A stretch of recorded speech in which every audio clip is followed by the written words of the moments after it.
Mga ginintuang kasaysayan.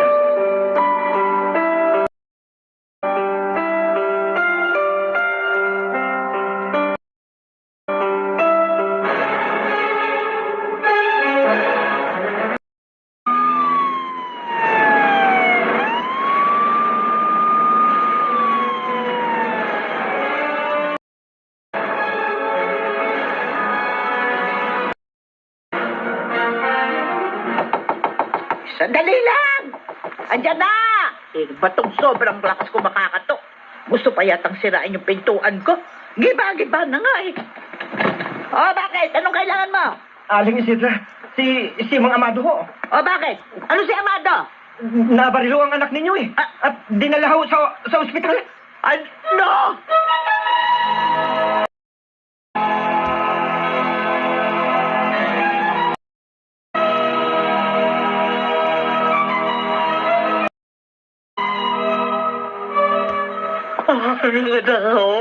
Kawawa naman ang anak ko. Sino walang pusong may kagagawa dito sa kanya? Napakahayop niya. Gusto niyang patayin ang isang mabuting tao. Oh, napakabait ang anak ko. Walang dahilan para gawan siya ng masama. Pero sino? Sino ang pwedeng gumawa nito sa kanya? Sino? Inay, kumusta na ho si Amado? Ikaw, anong ginagawa mo dito? Umalis ka. Hindi ka namin kailangan. Gusto ko lang malaman ang kalagayan niya. O bakit? Ano pa kailan mo sa kanya? Masama ka kaya wala kang karapatan kaya umalis ka na. Inay, Ano bang hinihintay mo? asawa ko pa rin ho si Amado. Kaya may karapatan akong makialam. Ang kapal ng mukha mo sabihin yan. Hiniwalayan ka na nga ng anak ko dahil wala kang kwenta. Ikaw ang dahilan. Kayo ng mga anak mo. Kung bakit nagkandamalas-malas ang buhay ng anak ko. Kayo! Umalis ka na. Umalis ka na. Teka.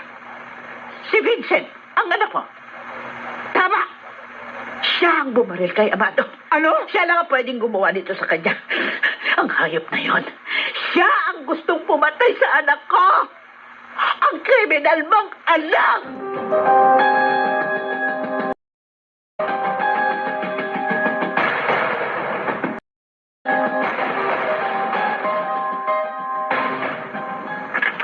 Kuya, ikaw pala yung pinagbibintangan ni Lola na bumaril sa itay? Hindi naman nakapagtataka yun eh. Galit siya sa akin. Kaya wala siyang ibang ituturo kundi ako. Una mo daw kasing pinagtangkaan ng buhay ni itay nung saksakin. Nadala lang naman ako ng bugso ng damdamin ko noon. Kaya ako yung nagawa. Ibig mo sabihin, nagsisisi ka sa ginawa mo? Joanna, ama pa rin natin siya. At alam ko, hindi tama ang ginawa ko. Hindi ka nagalit sa kanya? Ikaw na nagsabi. Ama pa rin natin siya. Kaya walang dahilan para magtanim tayo ng galit sa kanya. Bakit si Inay? Matagal bago niya napatawad si Lolo. Hanggang sa kamatayan na lang na matanda. Alam mo, yung nakikita ko kay Inay, pinaiiral niya lang yung kanyang pride. Nakita mo naman hindi ba? Sobra-sobra yung pagsisisi niya. Dahil huli na, bago siya nagising sa kanyang pagkakamali, mawala na si Lolo. Joanna, At ayoko mangyari yun sa atin, kuya. Kahit na hindi siya naging mabuting tatay sa atin, mahalin pa rin natin siya. Pag malasakitan. Kaya lang, paano naman tayo pupunta sa ospital ngayon para makita si Itay at malaman kung ano na ang kanyang kalagayan? Pinipigilan tayo ni Inay dahil tiyak na mag-iiskandalo lang si Lola kapag nakita tayo. Pero kuya, sobra akong nag-aalala kay Itay. Gusto ko siyang makita.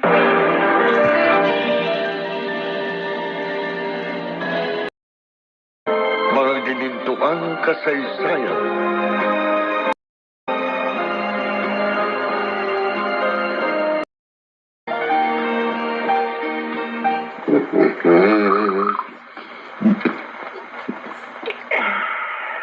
Wala kayong pinagkaiba ni Amado. Ano? Alak ang gustong karap kapag nag-iisa. Huwag mo akong ikumpara sa kanya, ha? Hindi kami magkatulad. Ako may pakinabang, siya wala. Alam mo na ba nangyari sa kanya? Pulis ako eh. Kaya natural, alam ko. Sa tingin mo, sinong may kagagawa nun sa kanya? Yun ang hindi ko pa alam. Patuloy pang nag-iimbestiga ang mga kasamahan kong pulis. Kawawa naman siya. Ano? Naawa ka sa kanya? Ibig sabihin, mahalaga pa rin siya sa'yo. Ano ka ba? Tao pa rin naman ako, no? Nakakaramdam ng awa sa tao, lalo na may pinagsamahan naman din kami. Anong klaseng pagsasamang sinasabi mo? Ang abusuhin ka? Gawing gatasan? Saka akala ko ba galit ka sa kanya? Ha? Sama ang loob ko. Dahil mahal mo siya? Kung mahal ko siya, hindi ko siya nagpapalit sa'yo. Wala na akong pakialam sa kanya, no? Dapat lang. At sana, matuluyan ang gagong yon para wala na akong karibal sa'yo. Mamatay na sana siya.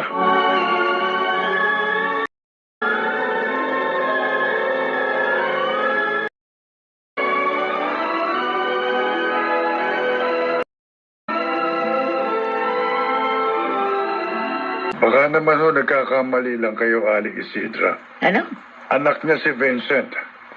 Kaya imposibleng iniisip ninyo. Ay, hindi imposible. Sinaksak niya noon si Amado. O, hindi pa ba sapat yun? Para pagdudahan ko siya? Pero saan naman siya kukuha ng barel? Ay, malay ko. Malay ko kung miyembro na pala siya ng sindikato. Kaya nagkaroon ng baril. Grabe naman kayong mag-isip. O, teka nga. Eh, bakit ba parang kampi ka pa sa kanya lalo? Hindi ba kaibigan ka ni Amado? Ay, dapat siyang mas kinakampihan mo. Hindi ang kriminal na si Vincent. Wala ho akong kinakampihan. Ayoko lang ho manghusga kagad ng tao nang wala namang sapat na basihan. Sinabi ko na sa iyo ang basihan. Eh, ayaw mo pang maniwala. Ay, mabuti pa umalis ka na lang na. Eh, nako, iniinis mo lang ako eh. Ayaw mo akong paniwalaan. Sinasabi ko na sa'yo, sigurado na ako na si Vincent ang kriminal. Pero kung talagang duda ka pa sa sinasabi ko, ay bahala ka. Kampihan mo yung demonyong nyo, wala akong pakialam. Aling Sige Isidra, na, umalis ka na. Wala ka namang naitutulong. Maghahanap pa ako ng pambili ng gamot eh, naabahala mo ako. Aling Isidra, pagdamutan niyo itong pakayanan ko.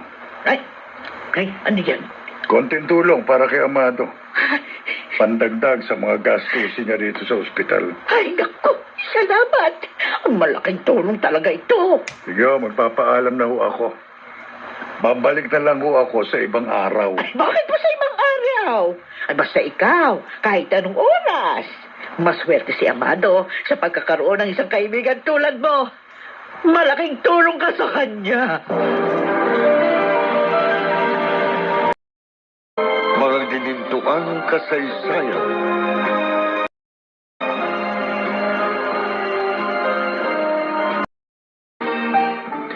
Critical pa rin pala ang kalagayan ni Mang Amado, no, Papa? Oo, anak. Kaya ipagdasal natin na sana makaligtas siya. Nahuli na ho ba ang bumaril sa kanya? Patuloy pa rin sa pag-iimbestiga mga pulis. At wala pa silang lead kung sinong salarin. Sana mahuli agad ang kriminal na yun. Walang krimeng hindi pinagbabayaran, anak.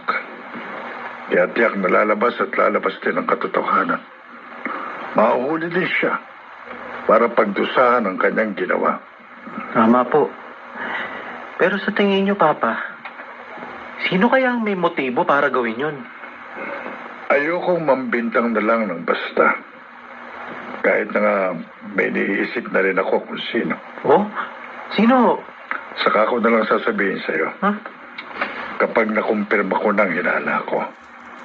Pero, isa siya sa taong mahalaga kay Amado.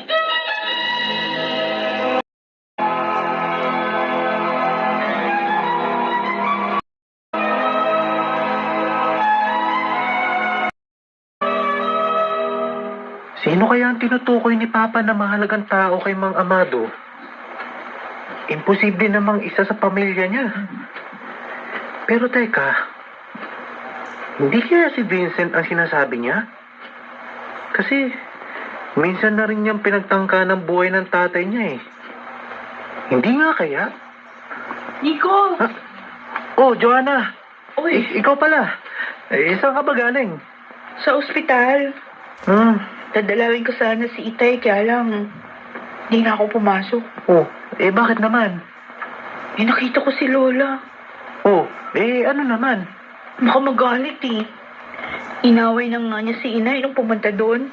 Tapos, si Kuya Vincent, pinagbintangan pa niyang bumalil kay Itay. Ano? Pero, hindi ako naniniwala na kayang gawin yun ni Kuya. Hindi nga kaya? Uy, matahimik ka. Anong iniisip mo? Wala. Si Mang Amado. Yun, naisip ko lang siya. Ganon?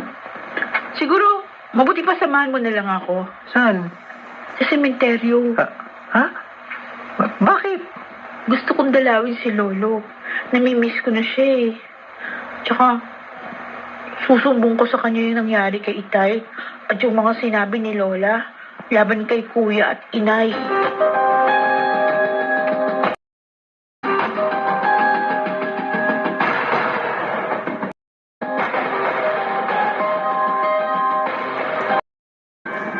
Lintik ng mga pulis yun.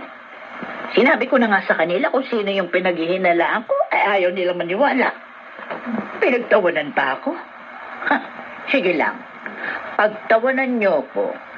Pero pag napatunayan ko sa kanilang hindi ako nagkakamali, ipamumukha kong kabobohan nila. Aling Isidra? Hoy, Kundesa, sa dami naman ng makakasalubong ko, ikaw pa, napakabalas ko naman. Oh, kayo naman. Para kayong hindi nakinabang sa akin, ah. Gusto ko lang kumustahin si Amado. Ano, patay na ba siya? Ano? Anong sinabi mo? Bakit? Bakit gusto mong mamatay ng anak ko, ha? Hindi naman. Kaya lang, nabaril siya, di ba? At balita ko, critical. Kaya, naisip ko lang, baka hindi na siya magtagal. Tumahimik ka! Buhay pa ang anak ko! Hindi siya mamamatay! Nakakaligtas si Amado, alam ko. Ay, sana nga. Pero mahirap umasa. Kaya para hindi kayo masyado masaktan, tanggapin nyo na habang maaga. Bakit ba ganyan ko magsalita? Bakit gusto mo nang mamatay ang anak ko? Ano ba nagawa niya kasalanan sa'yo? Hindi nyo alam? Marami. Kinututan niya ako. Nakinabang ka pa nga eh. At sinaktan niya ako. Kaya siguro, nakarma ang anak nyo. Actually, hindi lang siya. Kundi ikaw na rin. Nakarma kayong mag-ina.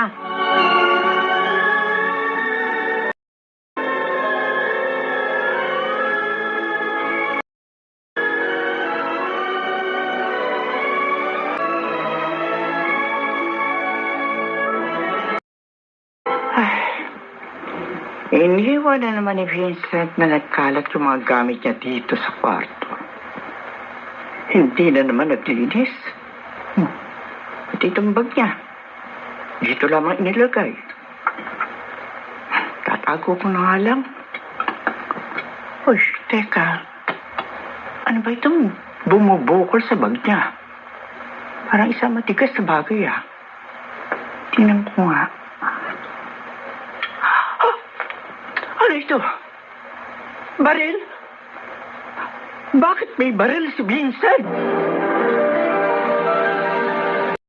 Saan galing ang baril na nakita ni Carmelita sa bag ni Vincent? Siya nga kaya ang bumaril kay Mang Amado?